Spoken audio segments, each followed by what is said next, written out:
Evening all, welcome aboard to Good Chats week 94. Welcome to the usual tuner innerers, and welcome if you've just kind of stumbled across this either live or as a replay. We do this every week at 8:15 p.m.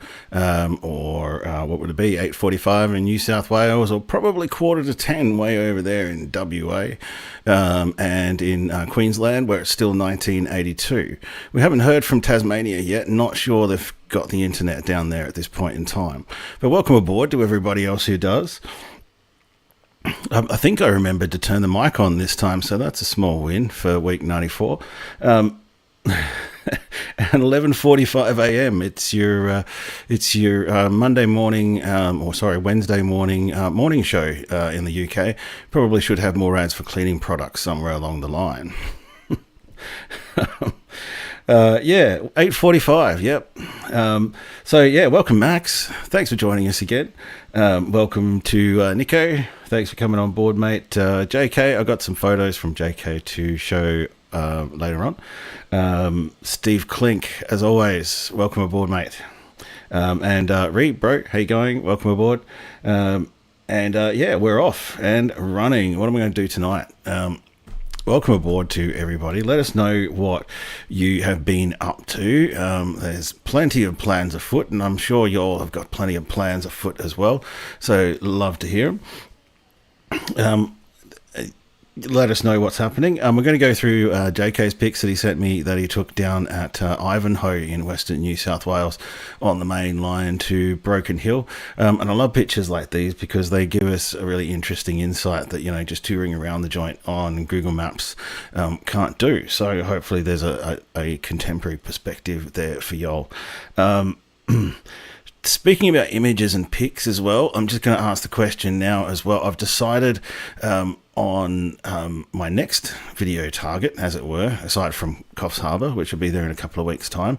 But I've decided to start scouting around the old broad gauge line from from Red Hill, to Port Pirie, which included the sightings of, or stations, I guess they were, I'm not sure yet, I'll have to do more research, of Wandera, and hopefully I pronounced that right. Wandera and Neurom were once stopping places, sighting stations. Not entirely sure yet. There's not a lot of information out there of the old broad gauge line when it ran directly from Red Hill to Port Pirie. And Port Pirie was where the change of gauge and change of train to the standard gauge line up through Crystal Brook was. And I guess the story is going to be one of the railway junction that moved. We had that railway junction in Port Pirie, which is why Port Pirie had so many stations. I did a video on that. But then the junction was moved to Crystal Brook when the standardisation project occurred, and left behind this railway which ran from somewhere near Red Hill, crossed the Broughton River as well with a bridge, which I hope to go and see, and went directly to Port Pirie. Heaps of places look... welcome aboard, Kingsley. Thank you for coming on board to the WA crew. What time is it over there at 8:15? Out of interest, I could Google it, but yeah. And welcome, Andy Munro. Yeah. And I guess I'm talking about that. Things look completely different when you're down on the ground because you just don't know when the Google Maps image was taken as well. So sometimes you're looking at imagery that was a few years ago, and I often find that things look better in person. There's also when it comes to the Google Earth, because we can all go down to that Google Little Man and have a look at the Google Street View cameras of stuff, but I find that that camera is one of those an earlier model of a 360-degree camera, and it's gives you an idea of whether a road is bitumen or whether a road is dirt. But I always find places so much more interesting, and there's so much more depth to what's going on when you've actually got a photo or a video that a human has taken of the place. It's just 6:45. It's just after tea in WA. Greyhound track, Mike, was a Greyhound track, Mike. 70 miles an hour was permitted between Red Hill and Neurom. See, I always learn such interesting information from the chat group.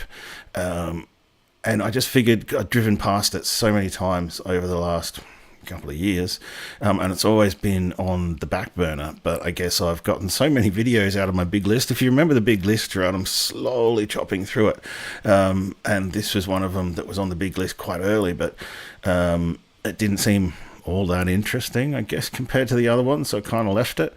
But things that sometimes I don't consider so interesting really pop out and are really interesting to other people, like the Dry Creek Explosives Museum video that I did. That was low on my list and was just kind of in there for when I had some spare weekends. But then when I published that one, that's been by far my most successful video in the shortest amount of time. So yeah, it's you just never know what's going to happen, or how I guess I'm kind of going to give up rating these stories in my head and how important they might be, because ultimately things work out a bit differently when you publish them. As you well know, Andy, as well, you know, you got there's this creator thing where you're like, you know what, I don't think this is going to be all that interesting, and then all of a sudden it's just crazy interesting to other people. So it's just really important that we just keep doing what we're doing. Somebody said to me the other day too, Andy, that I should get on TikTok, and I might, but I'm kind of trying to figure out how I'm going to do what I do in a portrait format. I mean, I can do the odd short and I can do the odd this and that, but I still got to get myself disconnected from this idea of me loving the big landscape, wide angle images, that kind of thing, and trying to figure out how to do that on the smaller portrait size screen. Hang on, the missus is a bit Home and Away, man, that's a blast from the past. Yeah, look, Max, yeah, look, we won't go into it here because this is not one of those kind of, you know, live streams, but, you know, I know a lot about media, but I am still coming around to the fact of how can I work out a way to lift profile on TikTok, because it would very double quickly grow the audience that I have. Despite everything I know and all the reservations I have, I just think about it maybe as another way to expand the audience. I mean, Max, you know, we also talk about having a younger audience as well, and you know, my stats here on YouTube show the vast majority of my audience is 75 years plus. I do get some views from, I think it'd probably be 24, 25 years and up, right? But the kids, I've got a couple myself, they don't exist on these platforms, and you have to find new platforms to get to them. So in a way, Kingsley, it's a bit like an ad for good chats, is the way I would put it. It's the way I treat Facebook and the way I treat Instagram as well. You know, and I'm not to say, you know, I'm a massive Facebook, YouTuber, Instagrammer. I'm not, but I've done a lot of study on it, and I've done a lot of case studies, and I've watched a lot of people along the way. Andy Munro, you're one of them. You're going really bloody well, mate. And the example of what I'm talking about here in terms of trying to get access, or not trying to get access, but trying to do the right thing by those other platforms. That's why it's a good chat. We try and keep it chill. So I'm after images of the old line between Red Hill and Port Pirie. As I said, with Wandera and Neuron, I've done, you know, a bit of internet research. Obviously, I'm starting to collect things together for it. Excuse me, but yeah, I am looking forward to getting out there maybe this weekend just for a bit of a scout around. So yeah, that's the story behind that plan. The Coffs Harbour plan kind of sits in the background at the moment. I am doing a bit of nosing around some of the archival images sites and whatnot. So if anybody knows of any more images of the old Coffs Harbour region or the mid-north coastline up through there, I am also sort of refining what I'm going to look at. There's not a lot of information on some of these places, and a lot of it's being obliterated by the highway. So I've got to think about how I'm going to approach looking at these parts of the old railway lines. And so in the meantime, I was bored last night, I'll be honest, and thought came to mind of these old Nantawarra silos that I'd taken drone footage of, and I thought I lost, and I was a bit Devo, to be honest, that I thought I'd lost the footage of these silos. So I had to rack my brains and think, what trip was I on?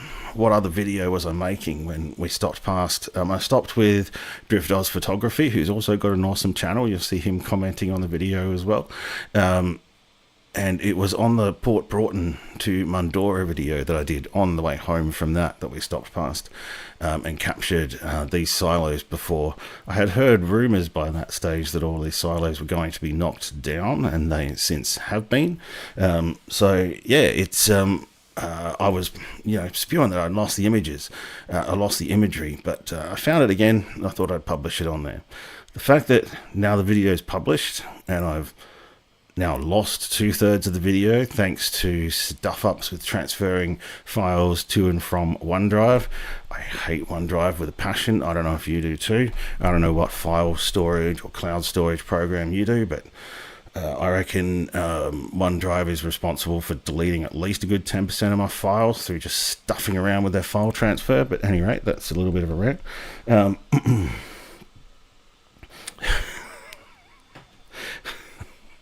It better not be drug related. No, they better not be drug related. Book of the week will be the next thing as well. And I also brought up my old Malang video because I've been chatting a bit to Max about refreshment rooms and things like that. So what I'm going to do is also just show that video for a little while. And we'll find the scene where I think there's a bit of a reference to the old South Australian Railways refreshments. Welcome to Outdoors Type. Today we're going to take you for a walk through the Malang Railway Museum and South Australian Light Railway Centre. This is a free little railway museum on the shores of Lake Alexandria, and it's open on weekends. We're going to go for a walk through the carriages and show you everything that these guys have got to offer. Let's go check it out. Malang Railway Station opened in 1884 as the terminus of a branch line from the Victor Harbour line. It thrived for a while, but the river trade was in decline by the time the line was completed. Rail services dwindled until the station closed in 1970, and virtually all traces of the station were removed. A committed band of volunteers still stuck by the idea of restoring the precinct one day as a railway museum, and they rebuilt it all, bit by bit, until the new railway museum officially opened in 1992. The museum has re-established a vibrant railway precinct on the main foreshore area of Malang, and the little lines of the South Australian Light Railway Centre are extending it even further. There are static displays, restored engines and carriages with a cafeteria, memorabilia and craft, centred on a beautifully restored station platform area. But first, you might want to hop into the driver's seat of engine 351 to experience what it's like to drive a train. The kids will love this bit.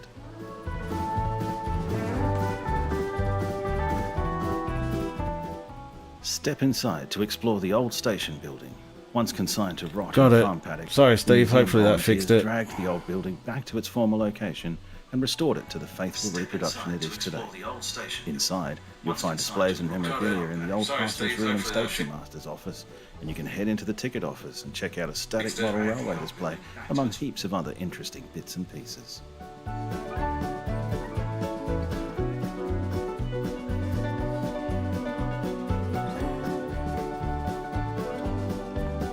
Hopefully that fixed it and I haven't just eliminated the audio altogether. There was 2 channels running audio.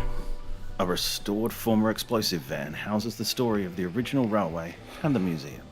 There's a wealth of information in here and plenty of other bits of South Australian railway history to see.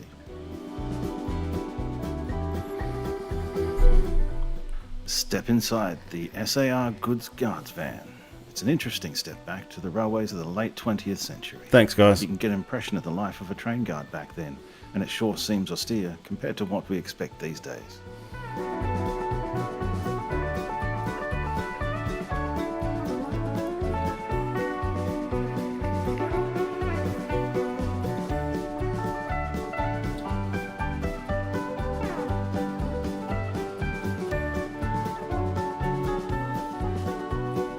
It was a little bit creepy, but, you know, they tried hard.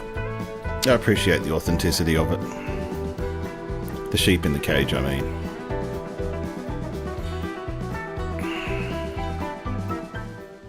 cafeteria cars are open on Sundays and events. Now here's the point where Store there's a passenger menu. cars Hopefully I can dining figure out car how to pause fixtures this thing. and offer a reasonably priced menu of meals. It looks a bit like South Australian It's nothing Railways flash, fare but it's back good in the value. 1920s. I wonder if they should offer the dishes shown on the There we sample go. of the old. Yeah, so I'm guessing that this is not the real menu, They are men. but might be a representation of the kind of menu they might have had on the South Australian Railways in the refreshment rooms, maybe even. So tomato soup and beef tea, braised pork sausages, fish cakes, which might have been peculiar to Malang, savoury mince pie, veal or ham pie, a health salad, not just any old salad, but a health salad, braised steak and onions, butter, butter per serve, the old cakes and pastries, bananas in jelly, and apple charlotte. I don't even know what the health salad is.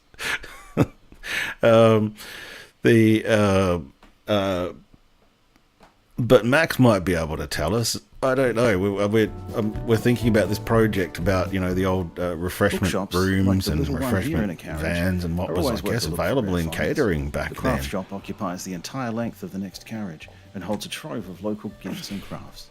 They're open 12 till 4. I'm every guessing weekend. catering was a lot different back then, before there were packets of The chips South and Australian stuff. Light Railway Centre tells the story of the nearly 700 light railways that were once at work around SA, like the Cobdogla Steam Railway, which you can also have a go at driving.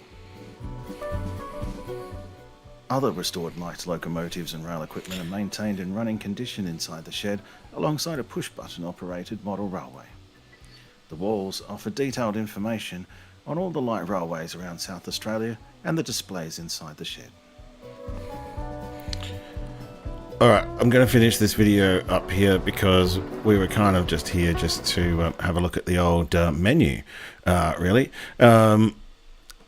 And so I do sometimes think about, because I think about weird stuff, I think about what kind of provisions the railway rooms, refreshment rooms, at places like Aurelia, which are in the middle of nowhere, or places down south, for what it's worth too, where there were refreshment rooms. And they were literally in the middle of nowhere, and they would have been hot and dusty and dry places, relatively horrible compared to what we know these days, but they had to be ready. And looking at all the old photos, they were really well dressed, very clean rooms, well dressed, clean people, and I wonder how they just and what kind of meals that they served, particularly when I think about places like Aurelia, really in the middle of nowhere. What kind of things they would have served at the old rooms there, what kind of things would they have been able to keep before refrigeration and all of this other kind of stuff came along. So I don't know, this story could get really, really big. So we'll go to JK's pics now, because he sent me some pics of Ivanhoe, which is out in Western New South Wales. Hang on just a sec, let me see if I can look it up.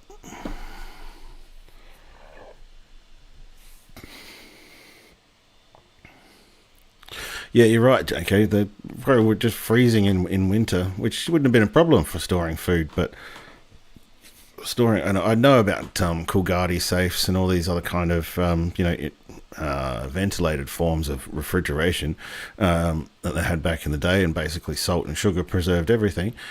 Now let me find, what were we looking for? We're looking for Ivanhoe, so I'd have to do that one. I'm just zooming in on Google Earth at the moment. Google Earth Pro. Google Earth is awesome. So I'm trying to find Ivanhoe. Not Ivanhoe, Victoria. Ivanhoe, New South Wales. Oh my god. Sorry, this old man stares at computer again. We're getting there. There we go. And now we'll zoom out of that.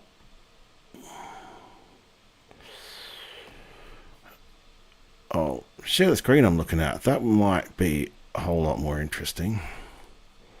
And we'll go to... yeah, Google Earth is what we're looking at right now. and we're looking at Hairy Legs tracks overlaid on that as well. So I'll take away the locations because that makes things a bit busy, and then we'll add in the New South Wales tracks. And so there you go, Ivanhoe's in between Sydney and Radelaide on the Broken Hill railway line. Incidentally, this is where I get a lot of the base maps and stuff from animations and a lot of the base information. So that's where that is. We'll stop that screen cap right now and we'll go to the slideshow.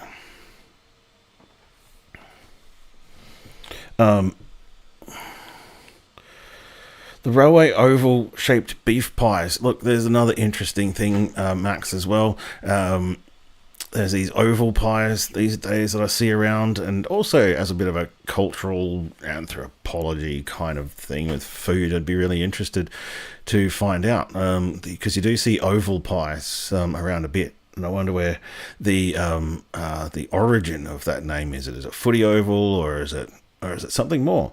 Oh, g'day, Kane. Welcome aboard. Good to see your rail side again.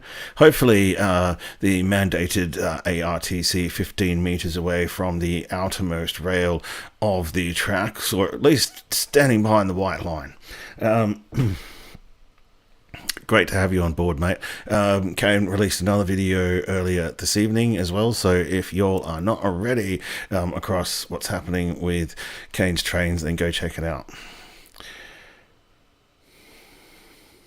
Now, we are looking at an image through the window, I'm guessing, of the switches at Ivanhoe. And I'm just going to kind of get the controls for this slideshow, because there's much better images than that. Let's rock and roll.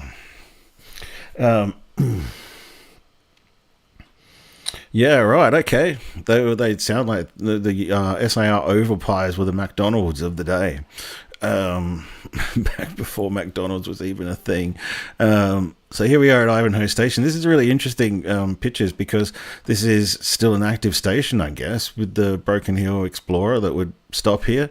I don't think the Indian Pacific would stop there, but certainly there's a weekly or twice weekly service from Sydney to Broken Hill. I'm guessing it's a very token service, but they obviously spent a lot of money upgrading all the stations along the way.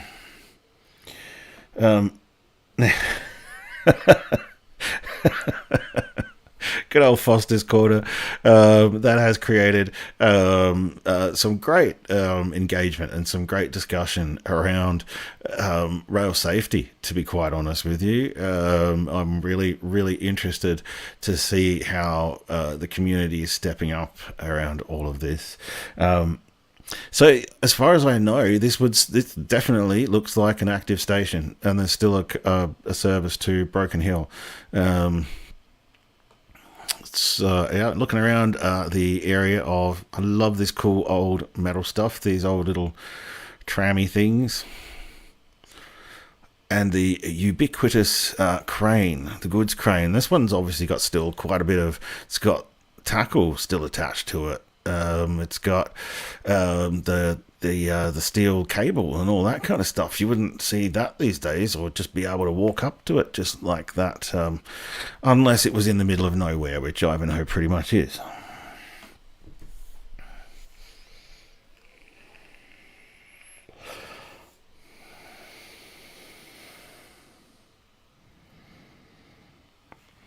Yeah, it's ARTC property at Foster's Corner, and all the communication to and from the ARTC is out of Queensland.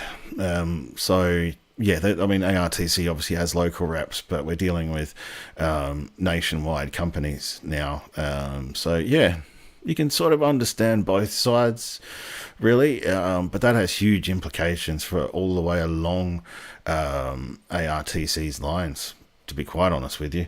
What are they going to do? Start fencing the railway line across Australia kind of Oban style, or or that lovely spiked fence style that Adelaide Metro seems to love putting along everything. Yeah, it'll be interesting. But obviously, me working with Walking SA, we want to see a good outcome as we can get, and it's going to cost a lot of money. So I dare say we'll probably end up getting a compromise solution. That's the way I like to think. I'm not speaking for Walking SA or ARTC or anyone here, but I think a active pedestrian crossing would probably be the best outcome, especially in terms of the cost outcome as well, because building stuff these days is just stupidly expensive, particularly when it comes to federal land, federal businesses, federal issues, all of that kind of stuff, councils, blah blah blah. Don't get me started. A few rocks and a bit of cyclone fencing ain't going to cut it. So yeah. Sorry, we're just kind of stuck on this photo of a crane now as I kind of get into my little rant there. But thank you for bringing it up. I appreciate it. So this is an interesting one because it's still an active station, but it's in the outback, and it's got a lot of that outback old infrastructure, but it's also a modern station, so it's still an active station. I'm guessing that's an old semi-modern goods platform. It's interesting to see the change of station levels in the station platform here too. I'm guessing here that it was built as a low level station originally, and they've added the higher level bit on later to cater for modern carriages. I don't know. I admit I've never been there. I don't know which way this is looking. So JK will have to help me out there. It's interesting too. You still get looking towards Broken Hill. So we're looking west here, out into the outback. And you just wouldn't get the same impression, I think, if you were to look at Street View or look at Google Maps here. If you look down at a place like Ivanhoe, it'll look pretty arid and pretty horrible, really, on Google Earth, Google Maps. But when you get down there, it's actually not so bad. Yeah, but it's photos like those last two that I think I could tell that was still an active station. It still had the same signs and the same infrastructure as all the stations around the ones I'm going to explore soon around Coffs Harbour, and indeed Coffs Harbour Station itself. So, yeah. Okay, all right, cool. The crossing is looking east. Sydney and Parks. Right, okay. Well, it all looks the same when you're out there at Ivanhoe anyway. You look east or west and it's pretty much just flat desert. So that's my excuse.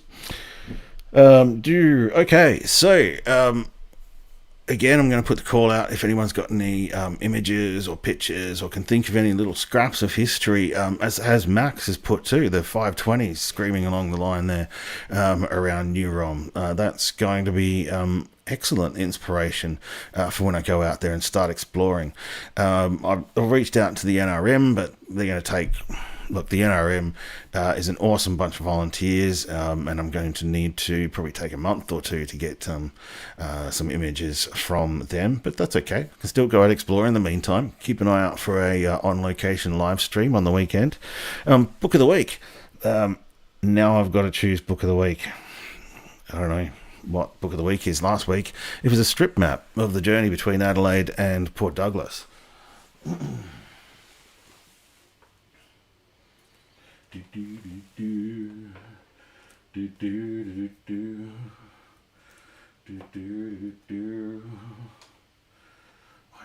know what book of the week should be.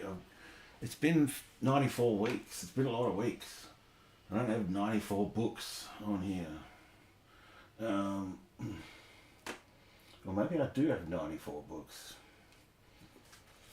Alright, I think I did this the last time. Yeah, I think Menindee is still on the railway line is on the railway line to Broken Hill. Not sure what the status of the station is. It could be worth a road trip in itself. And thinking about that too, I was thinking about on the Coffs Harbour video, the railway line between Coffs Harbour and Glenray is really inaccessible. There's some places around Karamba and some of those towns and stuff where you've got railway crossings, but the railway goes on such a winding route, and there's a lot of tunnels, which look like they'd be very difficult to get to from Google Maps and from my experience as well. So it did come to mind that I should actually catch the train, the XPT from Coffs Harbour to Grafton and back again, and it looks like that could be on the cards. You leave Coffs Harbour at around 3 o'clock in the afternoon, and you go up to Grafton. You have some time maybe to go for dinner, go for a wander around, and then you catch the returning XPT. I think it's a Brisbane overnight service or whatever that gets you back into Coffs Harbour at about 10 o'clock. So that could be an interesting experience and could be probably the only way to really see all the old tunnels and all the old railway infrastructure up there as the railway goes from Coffs Harbour up through the back to Glenray. It'd be really good if we could summarise... like Manor Hill it's got such a beautiful building, and I was up there and I was speaking to the lady who lives at Manor Hill and looks after it, and it all seems I wasn't allowed to sort of go in there. I was going to be very careful again because it's ARTC area kind of region now. You don't really want to mess around with those guys, so at least you knew I was over there having a wandering around the building. So I've got a bit of footage from around there, a lot more than I've used in my videos in order just to keep things rolling.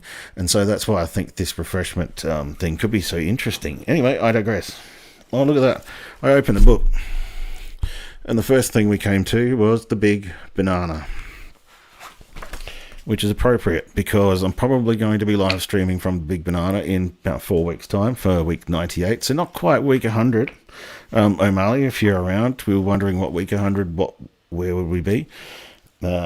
Probably not the Big Banana because that would be week 98. So keep an eye out for that one. So I'm just going to quickly look through this book actually now I think about it and see if there's anything big that's railway related. Did it have a big train? LMAPQRST. No, they have a big tap and a big Tasmanian devil and a big trout. But sadly, no, they don't have a big train. Do they have a big steam train? Let's try that. No. A big smoke. What the hell is a big smoke? 160. Oh dear. They wouldn't let you publish that these days. Hopefully you can see that. It's Australia's biggest thing, right? And it's in Myrtleford, Victoria, or at least it was.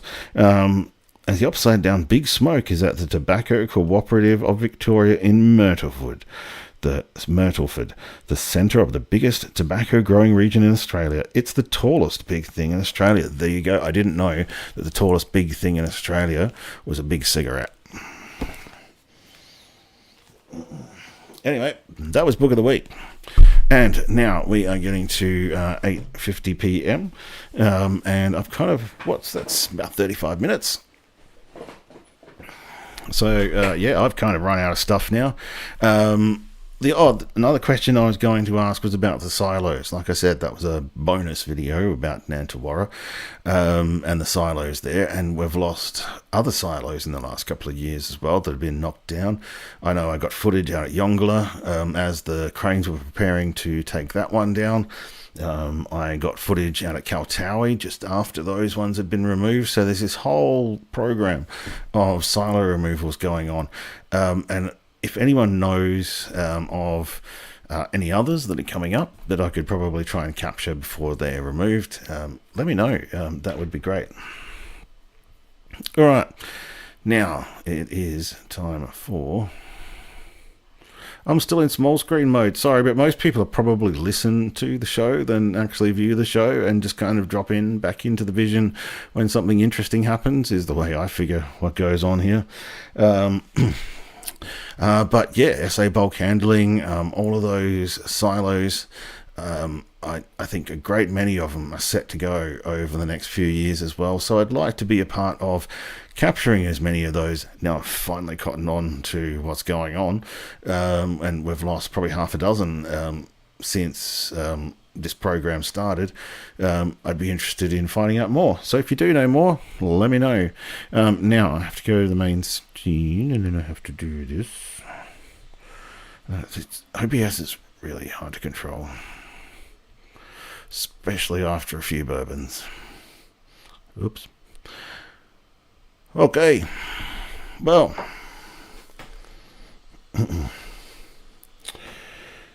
I don't think they'd be destroying the artwork ones. So there's an interesting, you couldn't make this stuff up, right? 50 years ago or even 20 years ago. So they're flat out knocking down grain silos now, except for the ones that have become giant artworks.